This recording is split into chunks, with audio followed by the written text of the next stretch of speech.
Hello students. पिछले video में हम लोगों ने पढ़ लिया था कि जब कोई भी चार्ज पार्टिकल मैग्नेटिक फील्ड में मूव करता है तो मैग्नेटिक फील्ड द्वारा उस पर एक फोर्स लगाया जाता है, एक फोर्स क्रिएट हो जाता है और उस फोर्स का जो मैग्नीट्यूड होता है F इक्वल टू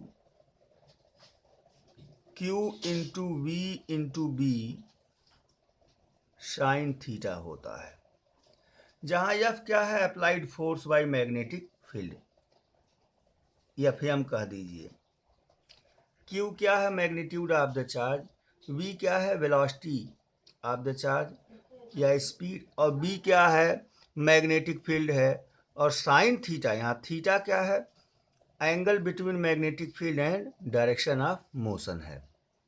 अब आज इसी के आधार पे अब अगर मैग्नेटिक फील्ड फोर्स लगा रहा है तो फिर उस चार्ज पार्टिकल का पाथ क्या होगा? किस पाथ को वो ट्रेस करेगा? किस पाथ पे वो चलेगा? आप ही जा रहे हो और कोई एक्सटर्नल फोर्स आप पे लग गया, कोई अन्य स्टूडेंट आपको पुश कर दिया, पुल कर दिया, धक्का दे दिया, तो आप किस डायरेक्शन में आपका मोशन होगा? इसी प्रकार से चार्ज जब मैग्नेटिक फील्ड में मूव करते हुए एंटर करता है तो मैग्नेटिक फील्ड उस पर फोर्स लगा देता है। तो जब एक अलग से फोर्स उस पर लग गया तो फिर निश्चित है उसके मोशन का डायरेक्शन चेंज भी हो सकता है, नहीं भी हो सकता है। क्या होगा? इन बातों का डिस्कशन इस वीडियो में हम लोग करेंगे। तो टॉपिक का नाम है motion of A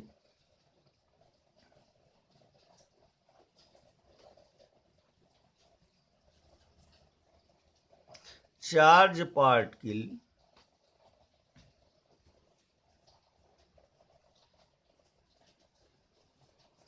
in magnetic field.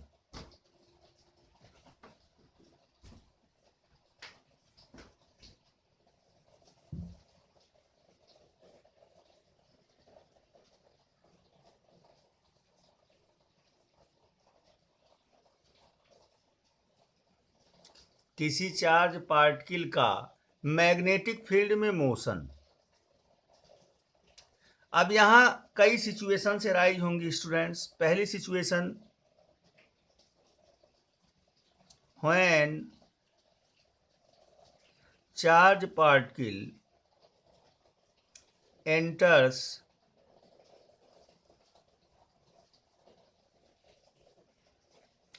parallel to magnetic field।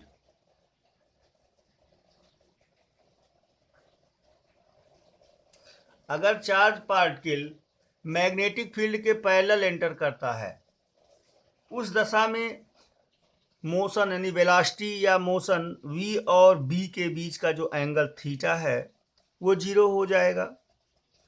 Then theta equal to zero. और जब थीटा जीरो हो जाएगा तो साइन जीरो की वैल्यू क्या हो जाएगी स्टूडेंट्स? जीरो।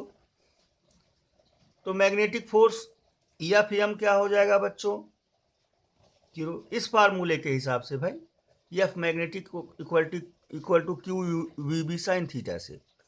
अब जब इसकी वैल्यू जीरो हो जाएगी तो पूरा ये प्रोडक्ट जीरो हो जाएगा, अर्थात उस पर कोई मैग्नेटिक फोर्स एक्सपीरियंस नहीं होगा, मैग्नेटिक फोर्स का कोई असर उस पर नहीं पड़ेगा। यानी when a charge particle enters in a magnetic field making angle zero or parallel to the magnetic field, no force is experienced by the charge particle and hence the path of particle will be linear। जिस path से enter किया था उसी रास्ते से, उसी path से सीधा चला जाएगा, उसके पाथ में कोई वेरिएशन नहीं होगा। तो path will be linear. Straight path पे चला जाएगा। ये आपका निष्कर्ष है, ये बात ही आपकी निष्कर्ष है, इसे निष्कर्ष समझ लीजिए आप। तो जो उसका पाथ होगा वो क्या होगा स्टूडेंट्स, लीनियर होगा। दूसरा case, when charge particle angles perpendicular to magnetic field, ये दूसरा पॉइंट, व्हेन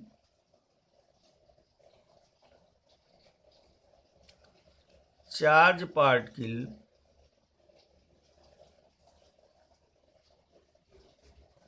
enters perpendicular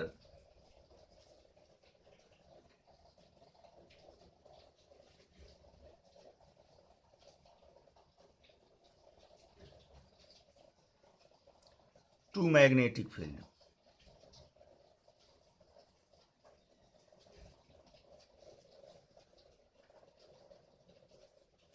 अगर चार्ज पार्टिकल मैग्नेटिक फील्ड से परपेंडिकुलर एंटर करता है, फिर क्या होगा स्टूडेंट्स, उस दशा में स्थिति क्या होगी,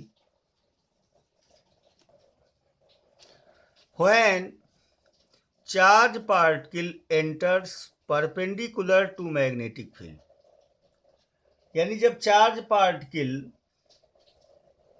मैग्नेटिक फील्ड से परपेंडिकुलर डायरेक्शन 90 डिग्री पर एंटर करे तो पाथ कैसा होगा। मान लिया ये कोई रीजन है स्टूडेंट्स, कोई यहाँ कोई स्पेस है, यहाँ ये स्पेस है, यहाँ मैंने मैग्नेटिक फील्ड अप्लाई कर दिया क्रॉस के द्वारा डिनोट कर दिया,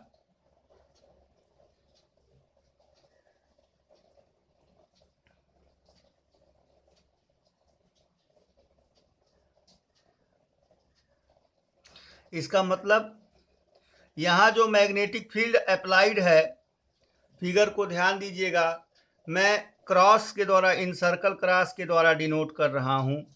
इन सर्कल क्रॉस के द्वारा जो मैग्नेटिक फील्ड की डायरेक्शन को रिप्रेजेंट करने में दो तरीकों की बात होती है, पिछले वीडियो में मैंने चर्चा किया था।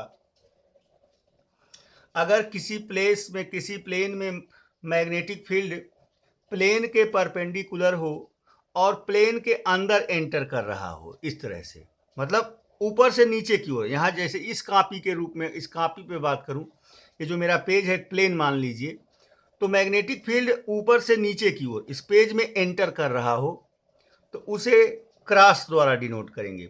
और अगर नीचे से ऊपर आ रहा हो, मतलब इस प्लेन के परपेंडिकुलर हो, 90 डिग्री हो, अब ऊपर की ओर आ रहा हो, ऐसे, ये मैग्नेटिक फील्ड डॉट द्वारा डिनोट किया जाता है, यहाँ डॉट बना देंगे।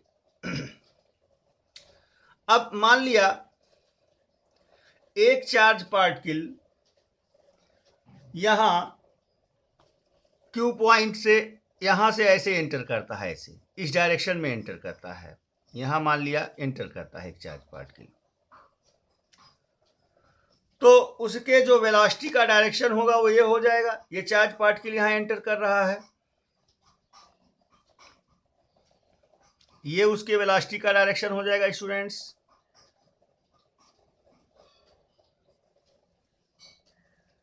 अब जरा फ्लेमिंग के लेफ्ट हैंड रूल को लगा के देखिए फोर्स कहाँ लगेगा।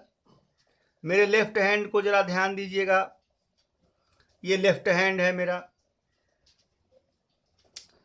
ये अंगुली मैग्नेटिक फील्ड को बताती है, मैं यहां लिख देता हूं अपनी अंगुली पर, ये मैग्नेटिक फील्ड बी को बताती है, ये मोशन वी को बताता है, और ये फोर्स एफ को बताता है। यही तो आप लोगों को बताया गया है। अब अगर मान यहां मैग्नेटिक फील्ड कहाँ है, इनवर्ड डाउनवर्ड है, एकदम प्लेन के अंदर, तो इस अंगुली को मैं नीचे कर रहा हूं, इसे फोर फिंगर को नीचे कर दिया, देखिए एकदम नीचे डाउनवर्ड। मोशन कहाँ था, यहाँ इस डायरेक्शन में, इस अंगुली के डायरेक्शन में मोशन था, तो फोर्स कहाँ है जरा देखिए, इस डायरेक्शन में फोर्स होगा, इस डायरेक्शन में फोर्स होगा, यहाँ अंगुली को देखिए, आप लोग ध्यान दीजिए, इस ये वेलोसिटी को बता रहा है, ये मैग्नेटिक फील्ड को, ये किसे बता रहा है, फोर्स को। तो अगर इस डायरेक्शन में एंटर करेगा तो फोर्स कहाँ लगेगा, इस डायरेक्शन में लगेगा, यहाँ सेंटर की ओर। अगर मैं एक सर्किल बनाया हूं अभी, लेकिन यहां फोर्स लग जाएगा, यहां ऐसे, ये फोर्स का डायरेक्शन हो जाएगा।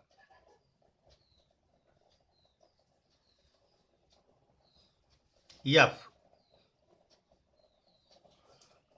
स्टूडेंट्स, फोर्स की डायरेक्शन समझ में आ गई। इसी प्रकार से ये पार्टिकल जो यहां से यहां, यानी ये फोर्स इधर लगेगा और ये यहां जाना चाहेगा, तो ये इसे हमेशा एक सर्कुलर पाथ पे डिफ्लेक्ट करता रहेगा। जो पार्टिकल यहां पहुंचेगा, वेलोसिटी की डायरेक्शन टेंजेंशियली यहां होगा, फोर्स यहां इनवर्ड आ जाएगा। यहां पार्टिकल पहुंचेगा, वेलोसिटी का डायरेक्शन ये हो जाएगा, फोर्स इनवर्ड यहां आ जाएगा। इस तरह से हमेशा जो फोर्स लगेगा वह उसे एक सर्कुलर ट्रैक पर चलने के लिए डिफ्लेक्ट करता रहेगा। यानी ज्यों ही वह एक यूनिफॉर्म मोशन के साथ मैग्नेटिक फील्ड में चार्ज पार्टिकल मैग्नेटिक फील्ड से परपेंडिकुलर एंटर करेगा, उसका पाथ कैसा हो जाएगा स्टूडेंट्स, सर्कुलर हो जाएगा। किस पाथ पे चलेगा वो, सर्कुलर पाथ पे। और उस फोर्स की वैल्यू क्या हो जाएगी बच्चों, जो कि थीटा इक्वल टू आपने क्या ले लिया, 90 डिग्री ले लिया। तो फोर्स एफ, और तो साइन 90 इक्वल टू कितना होता है बच्चों, 1 होता है। और साइन 90 की वैल्यू 1 होती है, तो एफ इक्वल टू इस फार्मूले के हिसाब से साइन 90 की वैल्यू 1 हो जाएगी, तो Q into V into B, ये फोर्स हो जाएगा। आप जानते ही हैं जब कोई भी ऑब्जेक्ट सर्कुलर पाथ पे ट्रेवल करता है, तो पाथ के किसी भी पॉइंट से सेंटर की ओर काम करने वाले फोर्स को सेंट्रीपिटल फोर्स कहते हैं। ये सेंट्रीपिटल फोर्स यहां कौन सा फोर्स होगा, QVB होगा। समझ में आ गया आप लोगों को। यानी निष्कर्ष क्या आया, path will be circular, path will be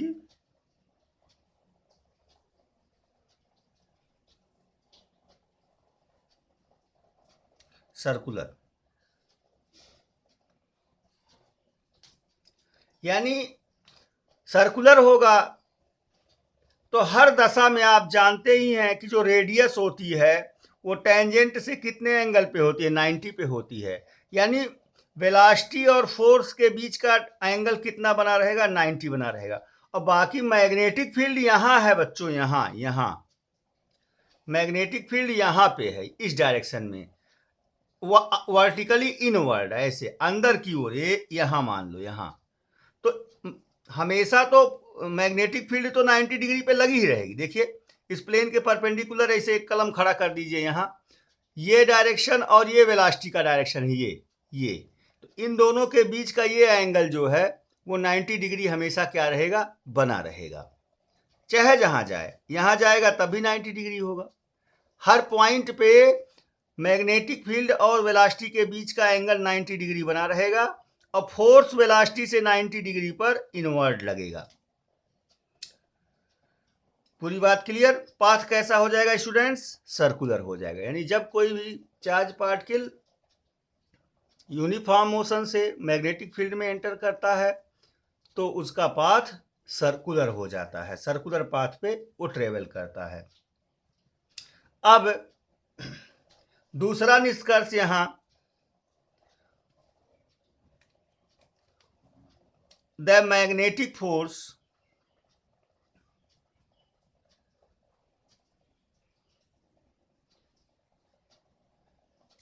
Fm will act as centripetal force।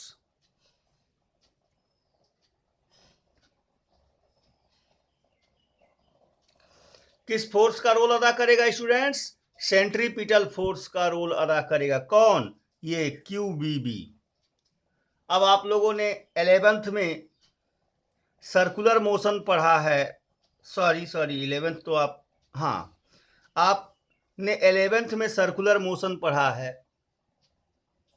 अगर कोई भी पार्टिकल, चाहे जो पार्टिकल हो, चाहे जो बॉडी हो, v वेलोसिटी के साथ, अगर m मास की बॉडी v वेलोसिटी के साथ सर्कुलर पाथ पे चलती है तो उसका सेंट्रीपिटल फोर्स mv²/r होता है। ये बात आप लोग जानते हैं कि सेंट्रीपिटल फोर्स कितना होता है स्टूडेंट्स? mv²/r होता है। So mv²/r equal to Q into V into B। Clear students? यहाँ V से V कैंसिल हो जाएगा, दोनों तरफ अगर ध्यान देंगे तो V से V कैंसिल हो जाएगा। R को इधर भेज देंगे तो Q into B into R upon ये mv हो जाएगा इधर, तो V equal to QB R upon m। इसके उल्टा अगर रेडियस निकाल, इससे वेलोसिटी निकल जाएगी। अगर रेडियस निकालना चाह रहे हैं आप, पाथ का रेडियस निकालना चाह रहे हैं इसी फार्मूले से, तो m का क्रॉस मल्टीप्लाई यहां करेंगे, रेडियस ऑफ द पाथ हो जाएगा mv अपॉन QB। ये पाथ का रेडियस हो जाएगा।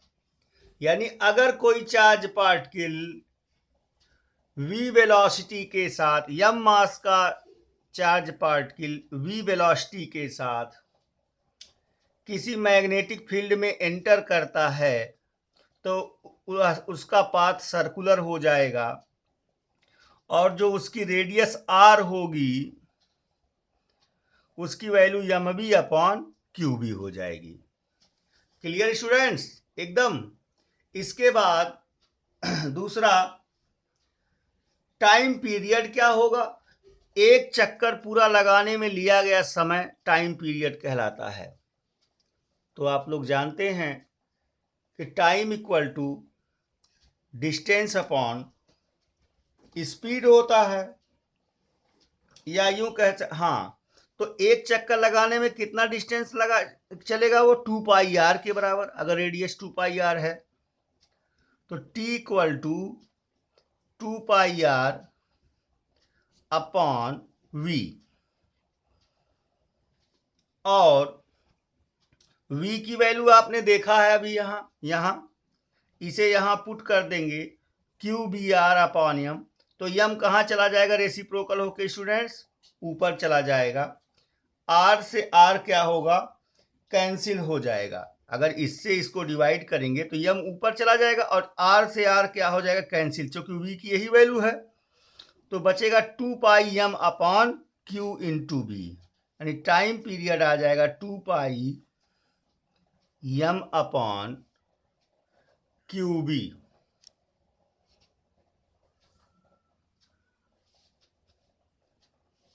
थोड़ा सा ध्यान देंगे सारे बच्चे।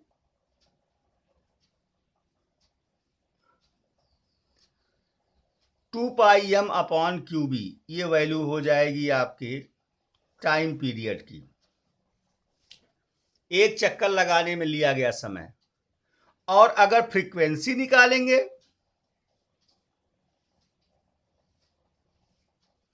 तो फ्रीक्वेंसी इक्वल टू 1/टाइम पीरियड होता है।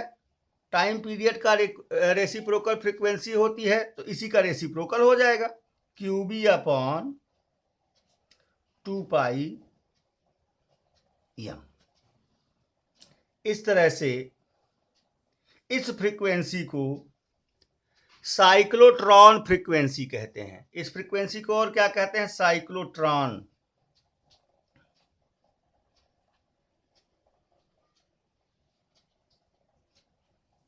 साइक्लोट्रॉन फ्रीक्वेंसी भी इस फ्रीक्वेंसी को कहते हैं। इस तरह से अब तीसरी सिचुएशन पे हम चर्चा करेंगे स्टूडेंट्स। पहले दो सिचुएशन पे आपने चर्चा कर लिया कि अगर चार्ज पार्टिकल मैग्नेटिक फील्ड में 0 डिग्री पर पैरेलल एंटर करेगा तो उसका पाथ कैसा होगा स्टूडेंट्स? लीनियर होगा, स्ट्रेट पाथ पर चलेगा। दूसरा पॉइंट, अगर वो 90 डिग्री पर एंटर करेगा, परपेंडिकुलर एंटर करेगा मैग्नेटिक फील्ड से, तो उसका पाथ सर्कुलर होगा।